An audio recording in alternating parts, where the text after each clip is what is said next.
Meanwhile, just days after the government's last constitutional misstep, opposition leader Mark Golding is sounding the alarm about another potential blunder. As the government debates amendments to the Child Care and Protections Act, there is concern convicted child killers could end up spending decades behind bars. Here's Ramon Gordon with the details. Legislators last November agreed to a mandatory minimum sentence of 50 years for adults convicted of capital murder if the death penalty is not imposed. These changes were proposed under a section of the Offences Against the Persons Act as a joint select committee worked to amend multiple pieces of legislation, including the Child Care and Protections Act. In Parliament Tuesday, opposition leader Mark Golding raised the alarm over amendments which could potentially see minors, even those without a prior record, serving extended periods in prison.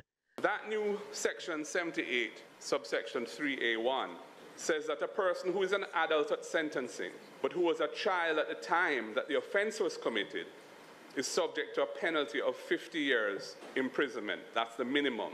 It treats a person who offended when they were a child as subject to the same minimum penalty of 50 years imprisonment as a person who committed that offence as an adult.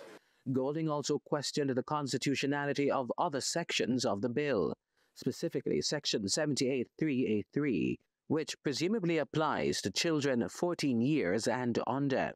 Should the House approve current amendments, those minors would also have to serve 50 years in prison, spending 20 before the possibility of parole. 50 years is a very, very long time.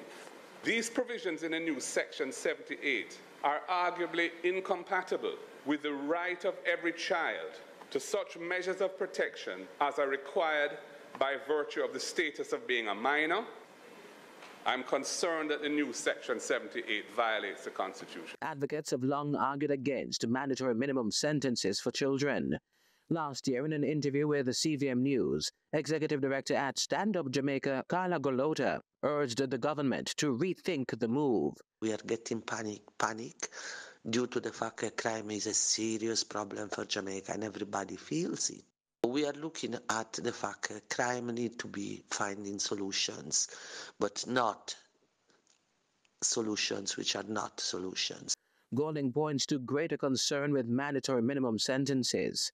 He argues such requirements restrict the courts and may disincentivize guilty pleas. We have not, in this legislation, excluded the plea bargaining act. And one of the good things about high sentence, it might encourage most of them to plead guilty, which is what happened in the United States. A vicious serial killer is at one end, and then you have at the other end a youngster who gets into bad company and does something stupid. One can be rehabilitated.